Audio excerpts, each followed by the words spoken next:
So in today's class we are going to proceed with our accountancy sample paper जो आपका CBSE का sample paper है, right? जो subject code है आपका वो क्या है 055, ठीक है। इंस्ट्रक्शन जो भी है पेपर की वो मैं आपको पहले ही बता चुका हूँ। पेपर का पैटर्न क्या होगा, पैटर्न का एनालिसिस हम कर चुके हैं। तो डायरेक्टली मैं आपको पार्ट 1 सेक्शन ए में लेके जाऊँ।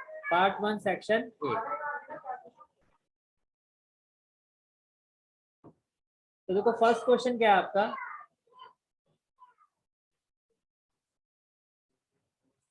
इंस्ट्रक्शन क्या है, from question number 1 to 18 attempt any 15 question. आपको 15 क्वेश्चन अटेम्प्ट करने हैं, पर हम तो सारे ही करेंगे, ठीक है। पर एग्जाम में जब आएगा तो आपको किस तरह से करना है, attempt any 15 question.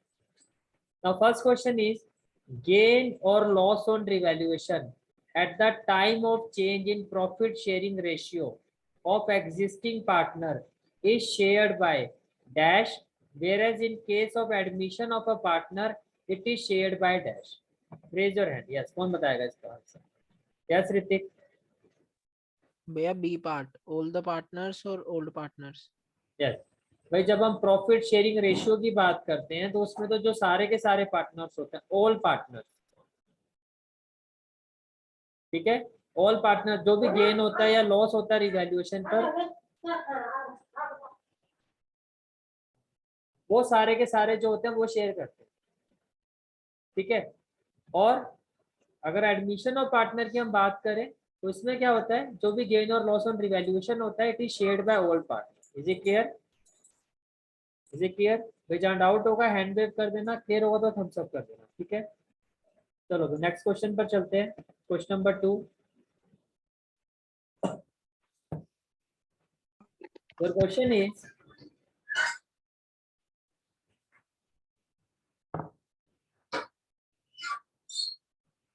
calculate the amount of second and final call when Abhijit Limited issues equity share of ₹10 each at a premium of 40%।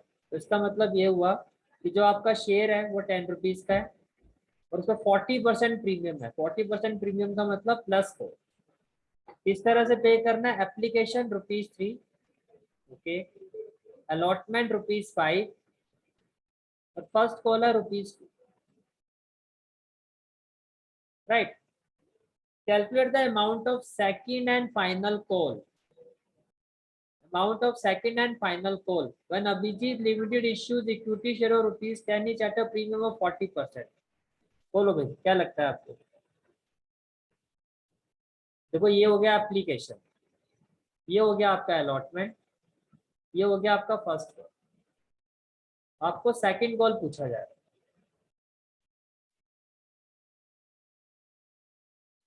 ये कितना अमाउंट का होगा?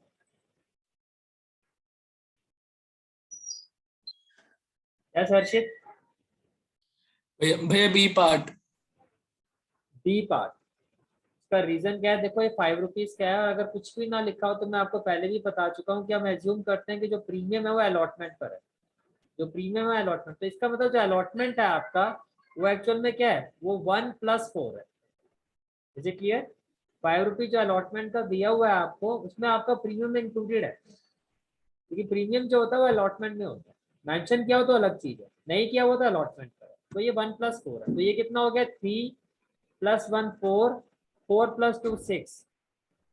तो ये कितना होगा आपका? ₹4। कितना होगा आपका?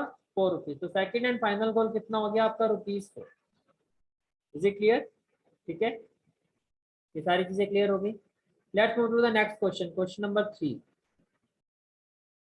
Question number 3 and the question is Anish Limited issued a prospectus inviting application for ₹2,000, inviting application for ₹2,000 shares, okay।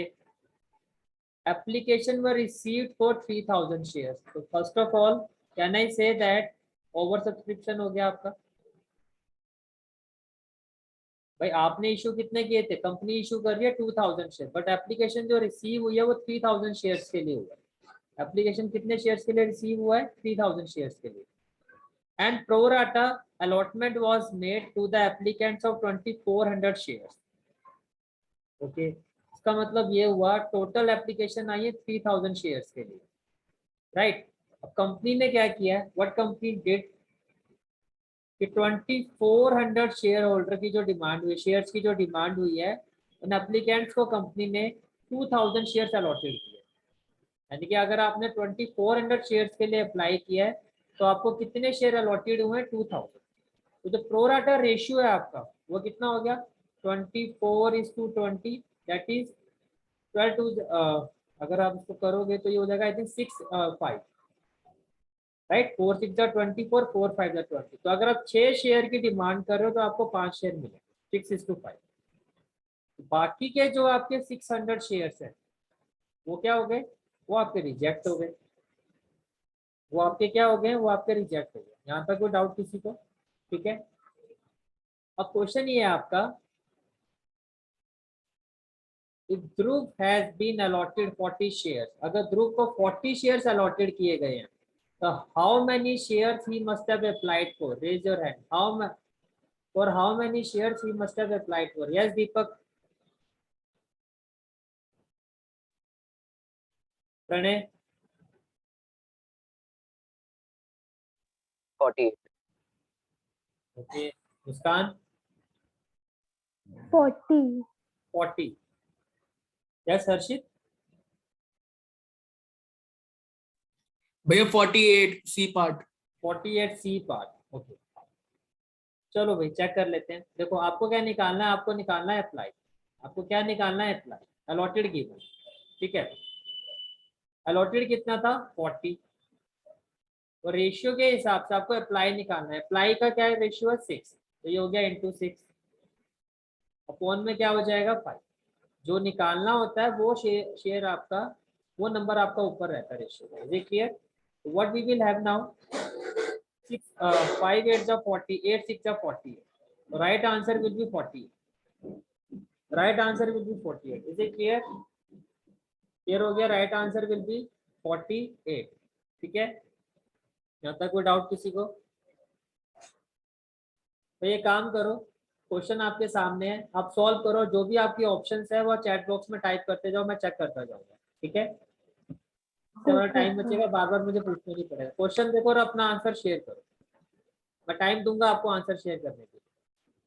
Next question है आपका, Ambrish limited offer 2 lakh equity shares of ₹10 each. 2 lakh equity share of भैया फिर आप समझाओ भी, मैंने खुद कर लेंगे भैया, समझाओ मत आप फिर। तो क्यों ना समझाओ? ये बात बताओ, पेपर में अगर एनालिसिस नहीं करवाऊंगा तो फिर कैसे होगा? भैया सारे खुद करके देख लेते हैं। तो खुद करने के लिए तो आपको सैंपल पेपर्स मिलेंगे ना, वो आपके होमवर्क में रहेंगे। मैंने तो आज शुरू किया है। मेरा काम है ठीक है आपको भैया। करवाना, मेरा काम है एक्सप्लेन करना। सारे क्वेश्चन सारे बच्चों को नहीं आते। अब मैं ऐसे ही आपको पकड़ा दूंगा, आप गलत शलत करोगे, मुझे कैसे पता चलेगा? मैं आपको करने का बोलते रहा हूँ, आप साथ साथ में मेरे करते जाओ। मैं ये थोड़ी ना कह रहा हूँ, मैं क्वेश्चन दे रहा हूँ। अब आप जब प्रैक्टिकल क्वेश्चन अभी शुरू होंगे तो आपको मैं करने के लिए दूंगा, मैं थोड़ी ना करूंगा। पेपर आप ही के लिए और आप ही को करवा रहा हूँ। ऐसा नहीं होता कि भाई दे दो हम कर लेंगे, ऐसे ऐसे कैसे हो जाएगा? आप ही बताओ। मैं आपको करने के लिए दूंगा, आप करो, फिर मैं एक्सप्लेन करूंगा, फिर देखते हैं कहाँ से ठीक है क्या गलत है। Ambrish limited offer 2 lakh equity share, और एक शेयर कितने का? 10 रुपीज का। Of this 1,98,000 share were subscribe. Can I say that ये अंडर सब्सक्रिप्शन का केस है आपका? This is the case of under subscription, right? The amount was payable as ₹3 on application. Amount कैसे पे करना है? ₹3 का एप्लीकेशन है, ₹4 का अलॉटमेंट है, and balance on first call. If a shareholder holding 3,000 shares, अब एक शेयर होल्डर इसके पास 3,000 शेयर्स है, has been defaulted on first call, what is the amount of money received on first call? बोलो भाई, बताओ क्या होगा आंसर?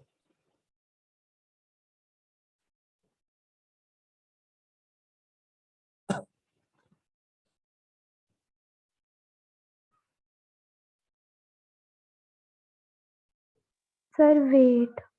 बिल्कुल मैं वेट कर रहा हूँ, आप लोग अपना आंसर दो।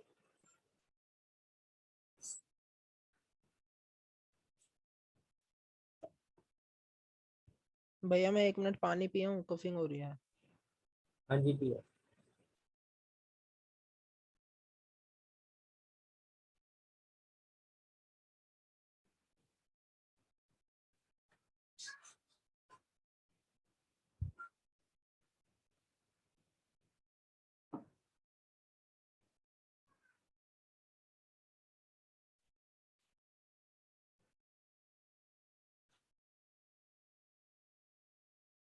बी, ऑप्शन बी और ऑप्शन ए। ओके, देखो क्वेश्चन क्या था आपका,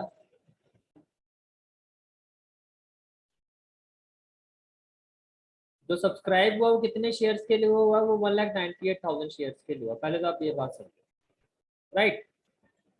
अब जो शेयर है आपका वो कितने का है, वो 10 रुपीज का है। कितने का है, 10 रुपीज का है। एप्लीकेशन पर शेयर कितने का है आपका, 3 रुपीज का। अलॉटमेंट पर कितने का है, 4 रुपीज का। बैलेंस ऑन फर्स्ट कॉल तो वो हो गया आपका 3 का। Is it clear. फिर यहाँ एक बदमाश था जिसके पास 3000 शेयर थे, defaulted on first call. 3000 share थे, इसने फर्स्ट कॉल नहीं दी, तो कितना अमाउंट नहीं दिया होगा इसने फर्स्ट कॉल में, 3000 इंटू 3, ये हो गया आपका 9000। कैन आई से दैट एक कॉल्स इन एरियर्स हो गया फर्स्ट कॉल में, ये क्या हो गया आपका calls in arrears, right.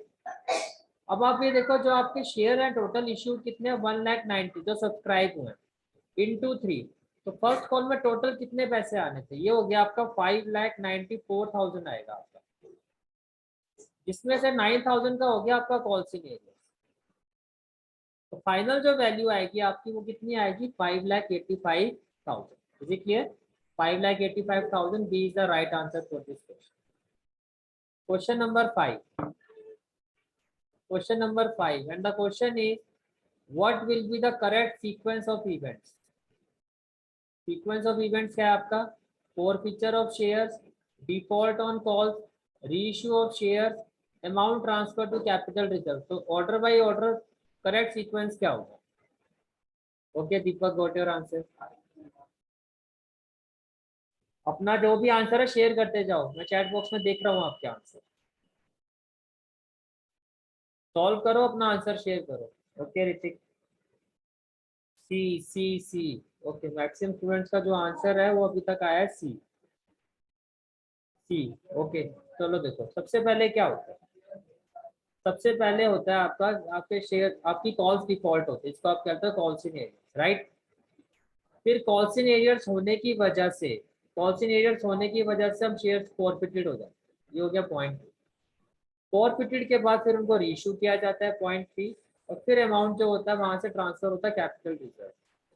So yes, C is the right answer. Second, first, third, fourth. C is the right answer for this question. Is it clear?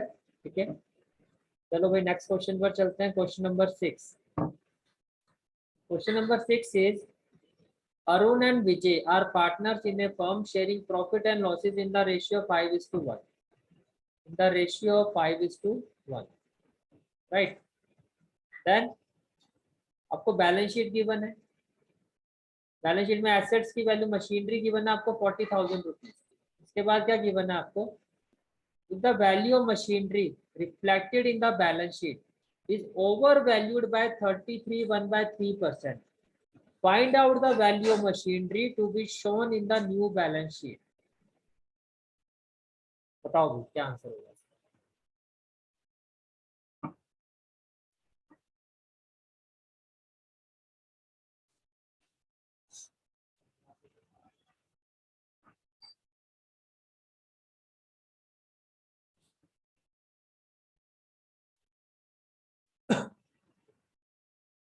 At max I will give 2 minutes,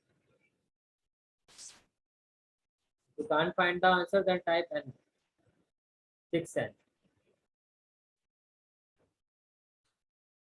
okay, देखो question क्या है आपका, पहले तो बहुत ध्यान से देखो। क्वेश्चन ये है आपका कि जो आपको बैलेंस शीट में जो आपकी वैल्यू रिफ्लेक्ट हो रही है मशीन की, वो ओवर वैल्यूड है 33.1/3%। मीन्स ये जो वैल्यू है आपकी ये नॉर्मल वैल्यू से 33.1/3% ज्यादा है। पहले बताओ ये क्लियर है आपको, ठीक है। मान लो ये आपकी नॉर्मल वैल्यू है, ठीक है, तो बैलेंस शीट में जो वैल्यू है वो ओवर आपने दिखाया, आपको ये वैल्यू निकालनी, ठीक है। कि पूरी वैल्यू मिला के जो है आपकी वो है आपकी 40,000। ये एक्सेस वाला जोड़ के ये पूरी वैल्यू जो है आपकी वो कितनी है 40,000। अब इसमें सिंपल सी ट्रिक होती है भाई, 40,000 इंटू 100, अब कितना ज्यादा होगा 33/1/3, तो इसका मतलब ये हो गया 133.33, यानी कि जितना वो ज्यादा है 100 में उतना प्लस कर दो। मेरी बात समझ में आ रही है? 100 में उतना प्लस कर दो और वो आपका डिनोमिनेटर में आ जाएगा, वो आपका क्या आ जाएगा, डिनोमिनेटर। और जब आप इसको सॉल्व करोगे, तो ये आपका आएगा अप्रोक्सीमेटली इक्वल टू 30,000। कितना आएगा? 30,000। यहाँ तक सारी चीजें क्लियर है? आप इसको क्रॉस चेक भी कर सकते हो। भाई आपने कहा ये वैल्यू मेरी 30,000 है, ये वैल्यू कितनी है मेरी? 30,000। ये वैल्यू कितनी है? 30,000। अब 33 1/3% का मतलब होता है 1/3। कितना होता है? 1/3। अब 30,000 का 1/3 फाइंड करो, तो कितना आएगा? 10,000। इसमें 10,000 ऐड करोगे तो अगेन 40,000 हो गया ना, इसका मतलब आपका आंसर सही है। Is it clear? ठीक है, क्लियर हो गया सबको? चलो भाई question number 7। Question number 7 is which of the following is true regarding salary to a partner when the firm maintains fluctuating capital account? आपको ये कहा जा रहा है जब firm fluctuating capital account maintain करती है तो इसमें से कौन सी जो एंट्री है वो ठीक है? फ्लक्चुएटिंग समझते हो ना? पार्टनर्स कैपिटल अकाउंट जब बनाया जाता है, जब पार्टनर्स कैपिटल अकाउंट बनाया जाता है तो कौन सी एंट्री इसमें से ठीक है? बोलो भाई।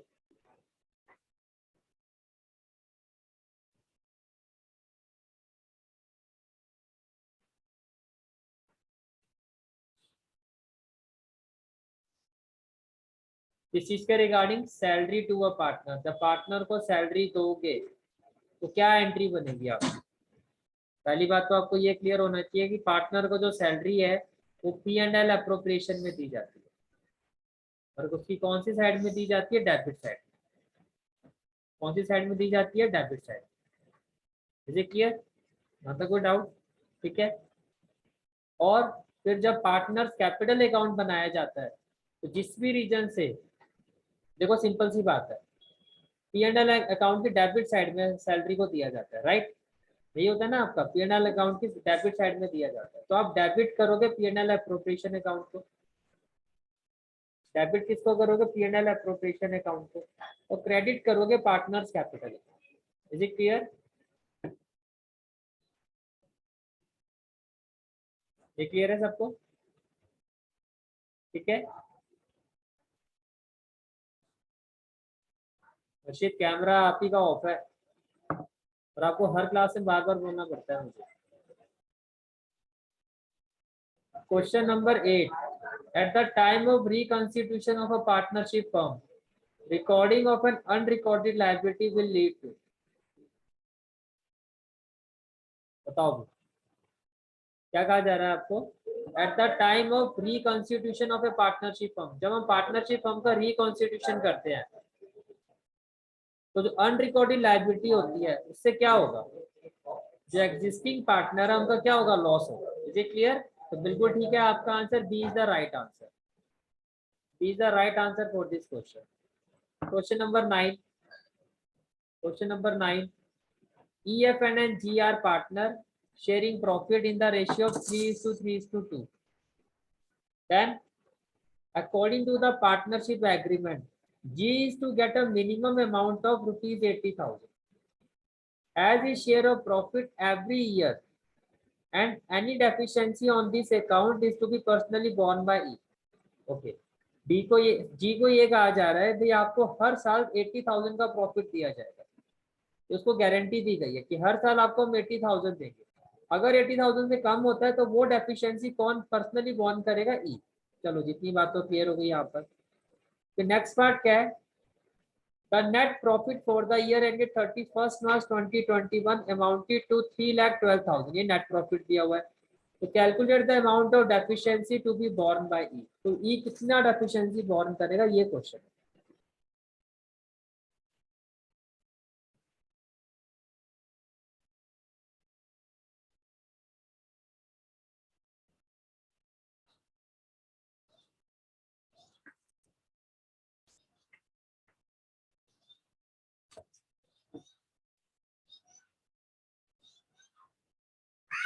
लास्ट बैच है।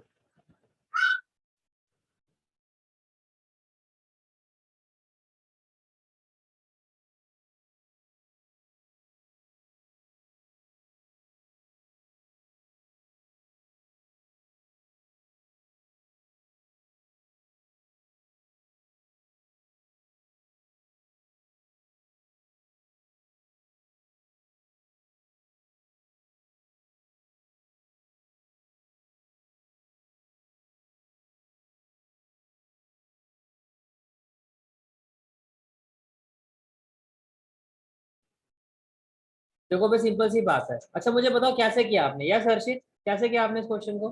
स्टार्टिंग पॉइंट क्या था आपका? भैया मैंने जो इसका अमाउंट दिया हुआ है प्रॉफिट 3,12,000, उसको मैंने मल्टीप्लाई किया 2/8 से, वेरी तो गुड आपका वेरी गुड। 78,000 आ रहा है। बिल्कुल ठीक है। 3,12,000 से जो ई का शेयर है हमने पहले वो निकाला, इंटू 2/8, और ये आएगा आपका 78,000। अब गारंटी कितनी थी? 80,000 की, तो तो डेफिशिएंसी 2000 कितनी हुई? बच गया। 2,000 की। बिल्कुल ठीक है। Is it clear? Question number 10। Question number 10। At the time of admission of a partner, what will be the effect on the following information? Balance in workman compensation reserve 40,000, claim for workman compensation 45,000। भाई आपके reserve में तो है 40,000, but जो claim है वो है 45,000 का। तो अब इसमें क्या करोगे? वर्कमैन कंपेंसेशन रिजर्व में जो है उसको हम डेबिट करते हैं, ये हो गया 40,000, राइट। और टू होता है वर्कमैन कंपेंसेशन लायबिलिटी, ये आपका 45,000। अब जो डिफरेंस है इसको किससे शो करोगे, बोलो भाई?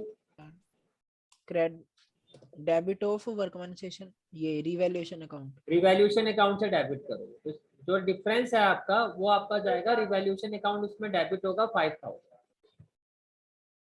ये देखो 5,000 debited to revaluation account. Is it clear? 5,000 debited to revaluation account. चलो नेक्स्ट क्वेश्चन है question number 11। In the absence of partnership deed, a partner is entitled to an interest on the amount of additional capital advanced by him to the firm at a rate of, wave your hand.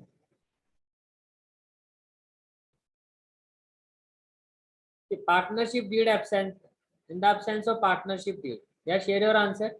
Partner is entitled to an interest on the amount of additional capital, तो additional capital में उसको क्या मिलेगा? Yes, D is the right answer. अगर partnership deed आपकी absence है, नहीं है, तो सिर्फ इस केस में इंटरेस्ट ऑन लोन मिलता है। और वो किस रेट पे मिलता है इंटरेस्ट ऑन लोन? भैया 6। Very good, 6%, right. 6% पे मिलेगा, तो D is the right answer. पर इंटरेस्ट ऑन कैपिटल नहीं मिलता, not entitled, right. Question number 12। Question number 12। The valuation of assets at the time of reconstitution is necessary because their present value may be different from their, बोलो भाई, from their, book value. okay, what about other student? Get your answer. From their market value। तो market में जो value है और जो आपकी present value है उसमें फर्क होता है, बुक वैल्यू नहीं होती है। मार्केट वैल्यू जो होती है वो फ्लक्चुएट करती है। मान लो आपके पास जो बिल्डिंग है उसका अभी जो रेट है वो मार्केट में जो रेट है उसका 45 लाख है, तो बैलेंस शीट में जो उसका आपका जो पहले से जो आपका लिखा हुआ 25 लाख। तो ये जो डिफरेंस है ये आप निकालते हैं कि करेंटली उसकी क्या वैल्यू है, मार्केट वैल्यू से उसको चेक किया जाता है। क्लियर हो गया क्वेश्चन नंबर 12? ठीक है। हाँ जी भैया। Question number 13। Question number 13. If average capital employed in a firm is 8 lakh, okay. Average of actual profit is 1,80,000. Normal rate of return is 10%. Then value of goodwill as per capitalization of average profit. निकालो भाई और बताओ क्या answer आएगा।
Okay, let's check the answer.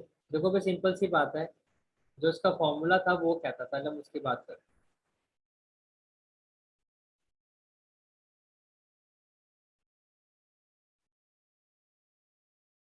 Bye capitalisation of average profit, by capitalisation of average profit क्या होगा, actual profit that is 1,80,000, normal rate of return is 10%, हम क्या लिखते हैं 100 upon NRR that is 10, right, minus average capital employed that is 8 lakh. Is it clear? जब आप इसको solve करोगे तो ये आएगा आपका 18 लाख माइनस 8 लाख, राइट। तो वैल्यू ऑफ गुडविल कितनी आ जाएगी आपकी, that is 10 lakh. If it's clear then thumbs up, if any doubt then raise your hand. ये फॉर्मूला होता है दोबारा बताना। As per capitalisation of average profit. Formula क्या होता है आपका, average profit into 100 upon NRR minus capital employed, this is the formula of goodwill. अपनी वैल्यू पुट कर दी, you will have your answer, ठीक है। तो ये तो आप लोगों का आंसर हो गया गलत। चलो अब आगे चलते हैं। Question number 14, question number 14, in which of the following situation Companies Act 2013 allows for issue of share at discount? ये तो बहुत बार डिस्कस किया। शेयर और आंसर, शेयर और आंसर, शेयर और answer. Yes, issued as sweat equity. ये तो मैंने अच्छे से बताया हुआ है आपको, ठीक है। तो ये क्लियर हो गया सबको। चलो जी आगे चलते हैं। क्वेश्चन नंबर 15, ये भी हमने डिस्कस किया था। As per section 52 of Companies Act 2013, security premium reserve can not be utilised. SPR को हम कहाँ यूज नहीं कर सकते हैं, बोलो भाई बच्चों, कहाँ यूज नहीं कर सकते हैं?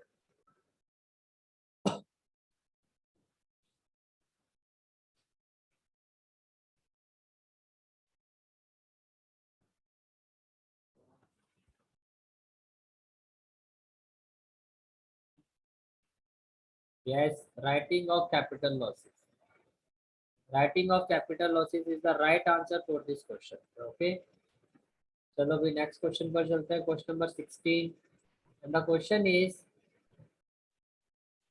net assets minus capital reserve क्या होता है, बोलो भाई।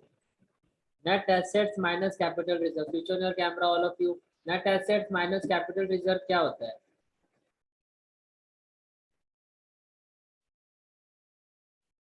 Net assets minus capital reserve, देखो ये हमने फॉर्मूला पढ़ा था, अगर आपको याद हो, that capital reserve is equal to net assets minus purchase consideration, right. Purchase consideration will be equal to what, net assets minus current ratio. Your answer will be option A, purchase consideration. Is it clear? Is it clear? ठीक है। चलो भाई next question, question number 17। Question is, Kalki and Kumud were partner sharing profit and losses in the ratio 5:3। ठीक है, इनका ratio given है। Then on 1st April 2021 they admitted Kashum, ठीक है, they admit, अजीब सा नाम है, Kaustubh, right, they admit Kaustubh as a new partner and new ratio was decided as 3:2:1। okay, goodwill of the firm was valued as 3,60,000। Kaustubh couldn't bring any amount for goodwill, ये goodwill का कोई amount लेके नहीं आई, या लेके नहीं आया पता नहीं, अब मेल है तो मेल है। Amount of goodwill share to be credited to Kalki and Kumud account will be, तो गुडविल का कितना शेयर क्रेडिटेड होगा ये आपसे पूछा जा रहा है। चलो भाई हो जाओ शुरू और बताओ क्या आंसर है। सारी इंफॉर्मेशन आपके सामने है और ऑप्शंस आपके सामने।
चलो भैया मैं डिस्कस कर रहा हूँ। पहली चीज तो आप ये समझो, सबसे पहला स्टेप इसमें क्या होगा, आपको सैक्रिफाइसिंग और गेनिंग शेयर निकालना होगा, राइट। कल्कि के लिए अगर मैं बात करता हूँ और कुमुद को मैं स्मॉल केस से ले लेता हूँ, तो कल्कि के केस में क्या है, ओल्ड रेशियो क्या है 5/8 और न्यू रेशियो क्या है 3/6। कुमुद के केस में क्या है, जो ओल्ड रेशियो है वो कितना है 3/8 और न्यू रेशियो कितना है 2/6। यहाँ पे सारी चीजें क्लियर है, ठीक है। आप एलसीएम लोगे तो क्या आएगा 48 और ये होगा आपका 30 माइनस 24। यहाँ से एलसीएम लोगे तो क्या आएगा 48, ये आएगा 18 माइनस 16। तो आप चेक करो, आपका ये आ रहा होगा 6/48 और ये आया होगा 2/48। तो सैक्रिफाइसिंग रेशियो जो आ रहा है आपका वो आएगा 6:2, दैट इज 2 3 जा 6, 2 1 जा 2। ये क्लियर हो गया, ठीक है। अब गुडविल जो है आपका वो 3,60,000 फर्म की जो गुडविल है। और न्यू पार्टनर का जो शेयर है, अगर आप न्यू पार्टनर का शेयर देखो तो वो है 1/6, तो ये हो गया आपका 60,000। कितना हो गया अब 60,000 जो है वो इस रेशियो में डिवाइड हो जाएगा 3:1 में। इस रेशियो में जब आप डिवाइड करोगे तो देखो सिंपल सी बात है, 60,000 इंटू 3/4, 15 3 45, तो 45,000 और 15,000, D is the right answer. Is it clear, ठीक है। चलो question number 18, Sarvesh, Sriniketan and Srinivas are partners in the ratio 5:3:2, ठीक है। If Sriniketan's share of profit at the end of the year amounted to rupees 1,50,000, what will be the survey share of profit? बताओ।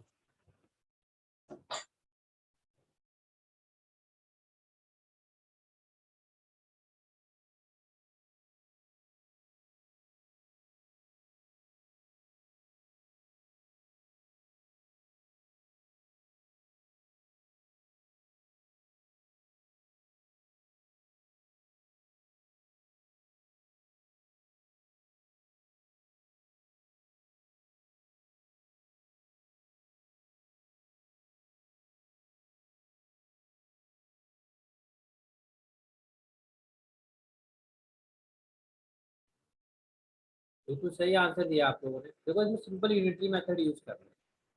श्रीनिकेतन का ratio है 3, 3 वाले का profit है 1,50,000। अगर ratio 1 होता तो कितना होता, 1,50,000/3।